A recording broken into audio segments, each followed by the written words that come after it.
If you're experiencing login errors on TikTok, follow these steps to troubleshoot and resolve the issue. This guide will help you regain access to your account quickly. Step 1. Check your internet connection. Ensure that you have a stable internet connection. Try switching between Wi-Fi and mobile data to see if the issue persists.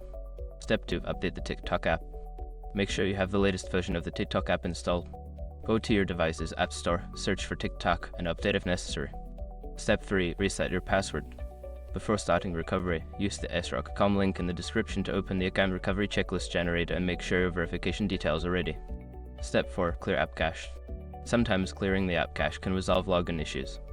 Go to your device settings, find TikTok in the app section, and select the option to clear cache. Step 5. Contact TikTok support. If none of the above steps work, reach out to TikTok support for assistance. You can do this through the app or their official website to report your login issue. By following these steps, you should be able to fix any login errors you encounter on TikTok. If problems persist, keep an eye on updates from TikTok for further solutions.